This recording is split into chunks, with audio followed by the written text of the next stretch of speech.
ሰላም ጤና ይስጥልን ውድ ሪፖርተር ተከታታዮች የሰዓቱ ዜናዎች ቀጥዬ ያሰማችኋለሁ። የገንዘብ ሚኒስትሩ አህመድ ሽዴ በመላ ሀገሪቱ የተጀመሩ የመንገድ ግንባታ ፕሮጀክቶችን ለማጠናቀቅ ከ2 ትሪሊዮን ብር በላይ እንደሚያስፈልግ ተናገሩ። ሚኒስትሩ ይህንን የተናገሩት የሕዝብ ተወካዮች ምክር ቤት ለ2019 ዓ.ም የቀረበውን ረቂቅ በጀት አስመልክቶ በዛሬው ዕለት ውይይት ባደረገበት ወቅት ነው። የምክር ቤቱ የፕላን በጀትና ፋይናንስ ጉዳዮች ቋሚ ኮሚቴና የምክር ቤት አባላት ለ2019 ዓ.ም ከተያዘው በጀት ውስጥ ለካፒታል ፕሮጀክቶች የተመደበው አዳዲስ የመንገድ ፕሮጀክቶችን ለምን አላካተተም? ለነባር የመንገድ ፕሮጀክቶች የተመደበው በጀት በቂ ነው ወይ? የሚሉ ጥያቄዎችን ለሚኒስትሩ አንስተዋል። አክለውም ለተጀመሩ የመንገድ ፕሮጀክቶች የሚመደበው በጀት ጥቅም ላይ ውሎ ፕሮጀክቶቹ በወቅቱ ተጠናቀው ኢኮኖሚውን እንዲያሳድጉ ለማድረግ የ2019 በጀት ዓመት ትኩረት ይደረጋል ወይ? የታክስና ግብር ስወራን ለመከላከል ምን እየተሰራ ነው? የሚሉና ሌሎች የኢኮኖሚ ጥያቄዎች ተነስተዋል። ከቋሚ ኮሚቴውና ከምክር ቤቱ አባላት ለተነሱ ጥያቄዎች የገንዘብ ሚኒስትሩ አህመድ ሽዴ በሰጡት ምላሽ በመላ ሀገሪቱ የተጀመረ የመንገድ ግንባታ ፕሮጀክቶችን ለማጠናቀቅ ከ2 ትሪሊዮን ብር በላይ እንደሚያስፈልግ ጠቅሰው አሁን ባለው ተጨባጭ ሁኔታ በአንድ ጊዜ ማሟላት ስለማይቻል ቀስ በቀስ እንደሚሰራ ይህንን በመገንዘብ በትዕግስት መጠበቅ እንደሚገባ ተናግረዋል። ሚኒስትሩ አክለውም ሀገሪቱ ከምታመነጨው ኢኮኖሚ በቂ ታክስና ግብር እየሰበሰበች ባለመሆኑ የታክስና ግብር ገቢ አሰባሰብን ዲጂታላይዝ ለማድረግ እየተሰራ መሆኑን ገልጸዋል። በ2019 በጀት ዓመት የተመደበው በጀት ባለፉት ዓመታት የነበሩ ዕዳዎችን ጭምር ለመክፈል የተዘጋጀ በጀት መሆኑን ታሳቢ ማድረግ እንደሚገባ ተናግረዋል። የዩሮ ቦንድ ባለቤቶች ጊዜያዊ ኮሚቴ ኢትዮጵያ ያለባትን የ1 ቢሊዮን ዶላር ዕዳ መልሶ ለማዋቀርና በምትኩም ኢትዮጵያ በቀጣዮቹ ዓመታት የምትሸጠውን 1 ቢሊዮን ዶላር የሚያወጣ አዲስ ዩሮ ቦንድ ቅድሚያ የመግዛት መብቱን ለማግኘት በመርህ ደረጃ መስማማታቸው በትላንትናው ዕለት የገንዘብ ሚኒስቴር አስታውቋል።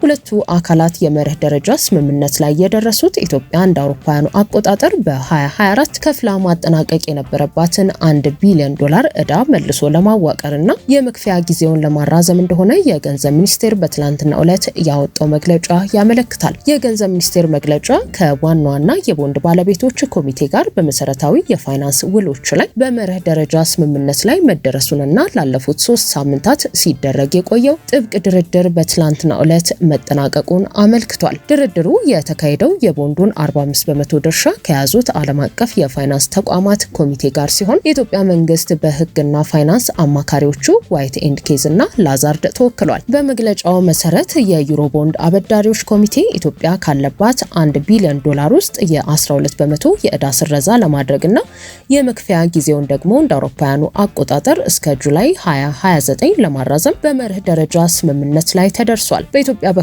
ያለው ኃላፊነት ደግሞ በቀጣዮቹ ዓመታት 1 ቢሊዮን ዶላር የሚያወጣ አዲስ ዩሮ ቦንድ ለሽያጭ ማቅረብና ቅድሚያ የመግዛት መብቱን ለአበዳሪዎቹ መስጠት ነው። በተጨማሪም አዲስ ከምታወጣው የቦንድ ሽያጭ ተጠቃሚ እንዲሆኑ ማድረግ ነው። ጉዳዩን በሚመለከት ሪፖርተር ያነጋገራቸው የዓለም አቀፍ ኢኮኖሚ ባለሙያ እንዲሁም የአእምሮ ኢንተርፕረነርሺፕ ማህበራዊ አገልግሎት ዋና ስራ አስኪያጅ ዶክተር ወረታው በዛብህ በአጠቃላይ በመላው ዓለም መለዋወጥ ምርትን፣ ገንዘብን፣ አገልግሎትን በመለዋወጥ የተሳሰረች ዓለም ስላለች በለውጥ ሂደት ውስጥ መሸጥ መለወጥ በተለይም ለትላልቅ ፕሮጀክቶች በቦንድ መልክ የሚሸጡ የገንዘብ ማግኛ ዘዴዎችን መጠቀም እንደ ሀገር ትክክለኛ አካሄድ ነው ብለዋል። ይህ መሆን የሚችለው ደግሞ በአብዛኛው ይህንን መመለስ የሚችል ዕዳውን መክፈል የሚችል የኤክስፖርት አቅም፣ የኢንቨስትመንት አቅም፣ የቱሪዝም አቅም፣ በሀገር ውስጥ የተመረቱ ምርቶችን ብዙ ዶላር ወደ ውጭ እንዳይወጣ የሚያስቀሩ የሀገር ውስጥ የአምራችነትን ደረጃ የማሳደግ አቅምን በመጨመር በወቅቱ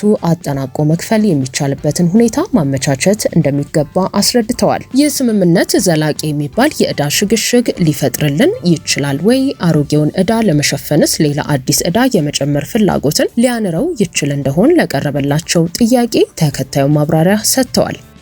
መቼም ይሄ በብዙ ሀገሮች አይከሰትም ማለት አይደለም፣ ይከሰታል። የራሱ አሉታዊ ተጽዕኖ አለው። የሚጨመረው የሚያስከፍለን ወለድ ይጨምራል። የመክፈያ ጊዜ በረዘመ ቁጥር የሀገራችን ገጽታ ከፍ በማለት ፋንታ ሌሎች አጋሮቻችን ወደ ሀገራችን መጥተው ኢንቨስት እንዳያደርጉ፣ ቱሪዝም ፍሰት እንዳይጨምር በብዙ አይኤምኤፍ እና ወርልድ ባንክ እንደመመዘኛ የሚወስዷቸው ሀገሪቱ የገባቻቸው ነገሮች በሰዓቱ እየሰራች ነው፣ የተበዳሪነት አቅሟ የመክፈል ደረጃ ምን ላይ ነው ያሉ የሚተነትኑትን ቁጥር አፌክት ያደርግብናል፣ ይነካብናል። እንደ ሀገርም እንደ ዜጋ እንደ አንድ ኢትዮጵያዊ ዕዳዋን ያልከፈለች ሀገር፣ ቃል የገባችውን ነገር ያላከበረች ሀገር ሲባል በየቦታው የሚሰጠው በተለይ ኢትዮጵያውያን ያልደረሱባት የዓለም ክፍል የለችምና እዚያች ዕዳ መክፈል የማትችል ሀገር ውስጥ ነው እንደመጣው እንዳንባል። ደግሞም የነገ እድገታችን እንዳያጓትትብን ዕዳችን በከፈልን ቁጥር ከኛ ያለው ሸክም እየቀለለ ወደሚቀጥለው ደረጃ የሚያሸጋግረንን ፍጥነት ይይዝብናል ብዬ ገምታለሁ እንጂ ሪስትራክቸር መደረጉ አጣብቂኝ ለገባች ሀገር አንዱ መፍትሄ ነው። ያንርብናል። በጣም ነው የሚያንርብን። በሰዓቱ ያልሰራሽው የቤት ስራ ሁሉ ነገ የምትሰሪውን ስራ ጨምረሽ የምትሰሪው ስራ ነው። ነገ ከምንበደረው አዳዲስ ብድር ጋር አብሮ ተጨምሮ የሚንከባለል ነው እና የነበረን ዕዳ በሰዓቱ አለመዝጋት ነገ ለምንጨምረው ያስፈልገናል። በጣም እያደገች ያለች ሀገር ናት። ግዙፍ ካፒታል ያስፈልገናል። እኛ ብንፈጥረው ሰየ ግን እየተበደርን መስራታችን አስፈላጊ ነው። ብቻ የመመለስ አቅማችን የሻጭነት አቅማችን እያደገ ከሄደ የመጎብኘት አቅማችን እያደገ ከሄደ ኢንቨስተሮች ፍሰት ሀገራችን ዳር እስከ ዳር ሰላም ሆና ኢንቨስተሩ በገፍ የሚመጣባት ከሆነ ትናንት ያለው የቤት ስራም ነገ የምንበደረው ተጨማሪ ብድር ይከፈላል። ግን አሁን ኢትዮጵያ ውስጥ ጥያቄ ውስጥ የሚገባው ዳር እስከ ዳር ኢንቨስተሩን ሊስብ የሚችል ሰላም የሀገሪቱ ዜጎች ዳር እስከ ዳር የተወለዱበት መንደር ጨምሮ የፈለጉት አካባቢ ሄደው የማልማት ጉልበታቸውን የመሸጥ ሙያቸውን የመሸጥ ሰላማቸውን ምን ያክል አረጋግጠዋል? አልተረጋገጠም። ይሄን ዕዳ በቀላሉ ለመክፈል የሚያስችል የኤክስፖርት አቅማችን በምን ፍጥነት እያደገ ነው? ገና ብዙ ይቀረናል። ኢንቨስተሮችን ምን ያክል እየሳብን ነው? መዋለ ንዋይ በተለይ የውጭ ምንዛሬ ወደ ሀገራችን ምን ያክል እየፈሰሰ ነው? ብዙ እየተሞከሩ ያሉ በተለይ የቱሪስት መስህቡን ለማሳደግ እየተጨመሩ እየተሰሩ ያሉ ነገሮች ቢኖርም ከሰላም ጋር ተያይዞ ብዙ ዋጋ የሚያስከፍሉ ነገሮች ስላሉ አሮጌው ዕዳ የሚቀጥለውንም ተጨማሪ ዕዳ ሸክም ወደ መሆን እንዳይሸጋገር በጣም በተለየ ዘዴ መስራት ያለበት ይመስለኛል መንግስት። ኢትዮጵያ ዕዳዋን የምትከፍለው በውጭ ምንዛሬ መሆኑ ደግሞ የመገበያያ ገንዘቧ አቅም ጋር የሚጣረስ መሆኑ ሌላ ቀውስ ውስጥ ሊከታት እንደሚችል አስረድተዋል። በጣም ይጣረሳል። እጅግ በጣም የምንበደረው ምንዛሬ በመሆኑ የምንከፍለውም በዚያው በምንዛሬው መሰረት ነው። የምንከፍለው ደግሞ ሀገሪቱ በአመት ሽጣ ከምታተርፈው ከብሯ ነው። የብርና የዶላር የዩሮ በተለይ የፓውንድ የኳታርን ገንዘብ ግንኙነት ስናይ የእኛ ብር ገለባ እየሆነ ነው እየሄደ ያለውና በተለይ የኢምፖርት አቅማችን ወደ ኤክስፖርተርነት ወደ ሀገር ውስጥ ወደ ማምረት እስካልተተካ ድረስ መንግስት የሚተርፈው ትንሽ ገንዘብ ነው የሚሆነው። ለነዋሪው የሚሆነው መድኃኒት ከውጭ መጥቶ፣ ነዳጅ ከውጭ መጥቶ፣ በተለይ የካፒታል ጉድስ ከውጭ አስመጥተን ከዚህ በላይ ደግሞ የፍጆታ የሚሆኑት ልብሱ፣ ጫማው፣ ሌሎች ነገሮች ከውጭ አስመጥተን ወተትም፣ እንቁላልም አንዳንዴ ዶሮም ከውጭ አስመጥተን ይሄ ከሆነ አገሪቱ አሟጣ ለራሷም የሚሆነውን በተለይ ለተበደረችበት የምትከፍለው ነገር ደግሞ ከ57 ብር ሳለ ተበድራ ከሆነ አሁን 160 በገባው በኦልሞስት 300 እጥፍ ባደገበት ክፍያ የራሷም ጂዲፒ ከብር ወደ ዶላር ሲቀየር አምና በነበረው አቅሟ አናገኛትም። የመክፈል አቅሟንም እንዲሁ ከብር እየወረደ መሄድ ጋር ስናስተያየው በጣም ብዙ ብር ወይ ሰርታ ማግኘት ወይ ፕሪንት ማድረግ አለባት ማለት ነው። ሀገሪቱ ከፍተኛ ጫና ነው ያለው አሁን ያለው ግሽበትና የውጭ ምንዛሬው ከኢትዮጵያ ብር ጋር ያለው ግንኙነት። ሌላኛው ሪፖርተር ያነጋገራቸው ስማቸው እንዳይገለጽ የጠየቁ የፋይናንስ አማካሪ በበኩላቸው ስምምነቱ ለጊዜው ጊዜ መግዣ ሊሆን ቢችልም ዘላቂ መፍትሄ ያመጣል ብለው እንደማያስቡ ገልጸዋል። በርካታ የታዳጊ ሀገራት መንግስታት የዩሮ ቦንድ ዕዳ መልሶ ማዋቀርን እንደ ትልቅ ስኬት ቆጥረውት ከጥቂት ዓመታት በኋላ ግን ወደ ባሰና አደገኛ ወደሆነ የኢኮኖሚ ቀውስ ወይንም ወጥመድ ውስጥ ገብተዋል። ስምምነቱ ለቦንድ ባለቤቶቹ ወደፊት ኢትዮጵያ አዲስ ቦንድ ስታወጣ ቅድሚያ የማግኘት መብት የሚሰጥ በመሆኑ አሮጌውን ዕዳ በአዲስ መተካት ወጥመድ ይሆናል ሲሉም ነው ስጋታቸውን የገለጹት። መንግስትም አሁን ካለበት የገንዘብ መጨናነቅ ለመውጣት ሲል ብቻ በቀጣዮቹ ዓመታት ከፍተኛ ወለድ ያለበትን አዲስ የ1 ቢሊዮን ዶላር ቦንድ በችኮላ ሊያወጣ እንደሚችል ጠቁመው ይህም አሮጌውን ዕዳ ለመሸፈን ሲባል ሌላ አዲስ ዕዳ የመጨመር ፍላጎትን ሊያነር እንደሚችል ጠቁመዋል። ዕዳው የሚከፈለው በውጭ ምንዛሪ ስለሚሆን መንግስት የቦንዱን ዋና ገንዘብና ወለድ ለመግዛት በማለ ዓለም ከሀገር ውስጥ ታክስና ገቢ የሚሰበስበው የብር መጠን በከፍተኛ ሁኔታ እንደሚጨምር፣ ይህም በሀገር ውስጥ በጀት ላይ ከባድ ጫና መፍጠሩ አይቀሬ መሆኑን ያስረዳሉ። የዕዳ ክፍያው እስከ 2029 ድረስ ተራዝሞ በ4 ዙር የሚፈጸም በመሆኑ በሚቀጥሉት 3 ዓመታት ውስጥ ሀገሪቱ ከፍተኛ የዶላር እጥረት ካጋጠማት በድጋሚ ለሁለተኛ ጊዜ ዲፎልት ወይንም ዕዳቸውን መክፈል ያልቻሉ ሀገራት ዝርዝር ውስጥ ልትገባ ትችላለች ሲሉም አክለዋል። ይህ አካሄድ ካሉት አማራጮች የተሻለ ሊሆን ቢችልም ከአዙሪት ለመውጣት ግን የሚመጣው አዲስ የዩሮ ቦንድ ካፒታል በቀጥታ የውጭ ምንዛሬ ወደሚያመነጩ ወይንም የሀገር ውስጥ ምርትን ተክተው የዶላር ፍላጎትን በሚቀንሱ ትላልቅ ፕሮጀክቶች ላይ ብቻ መዋል አለበት በማለት ምክረ ሀሳባቸውን አጋርተዋል። የአሜሪካ መንግስት ባለፈው ሳምንት በሱዳን ላይ ከጣለው ማዕቀብ በተጨማሪ በዚህ ሳምንት መጀመሪያ ላይ ሁለተኛ ዙር ማዕቀብ መጣሉን አስታወቀ።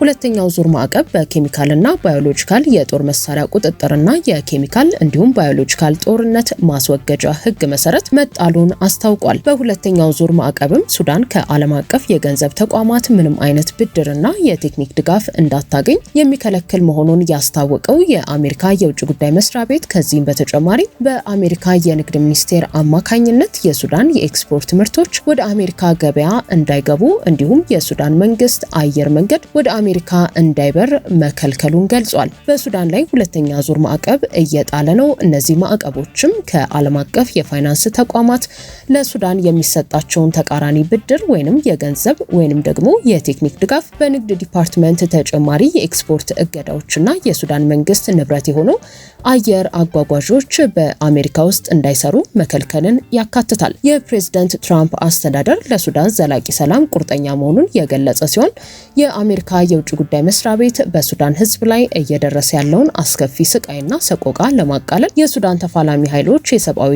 ተኩስ አቁም ስምምነት እንዲያደርጉ ጠይቋል። በተጨማሪም የሱዳንን ተፋላሚ ኃይሎች በመደገፍ ጦርነቱን የሚያፋፍሙ የውጭ ኃይሎች ከድርጊታቸው እንዲቆጠቡ የአሜሪካ መንግስት አሳስቧል። ባለፈው ሳምንት መጨረሻ ላይ ተመሳሳይ ማዕቀብ በሱዳን ተፋላሚ ኃይሎች ማለትም በሱዳን ብሔራዊ መከላከያ ሰራዊትና በሱዳን ፈጥኖ ደራሽ ኃይል ላይ የጣለች ሲሆን ማዕቀቡ ሁለቱን ተፋላሚ ኃይሎች ጦርነቱን ለማስቀጠል የጦር መሳሪያ ግዢ በሚፈጽሙላቸውና ቅጥረኛ ተዋጊዎችን በሚመለምሉላቸው የሱዳን ኩባንያዎችና የውጭ ኩባንያዎችን ያካተተ ነው።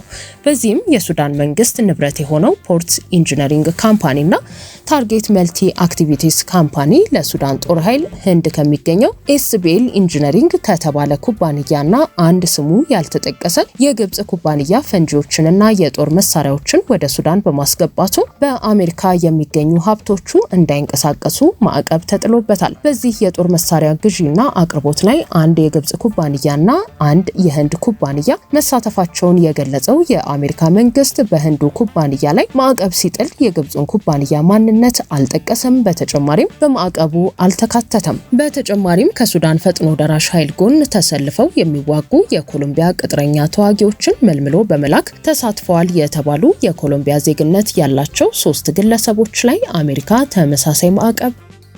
ውድ ሪፖርተር ተከታታዮች የሰዓቱ ዜናዎቻችን እነዚህ ነበሩ። ስላደመጣችሁን ከልብ እናመሰግናለን።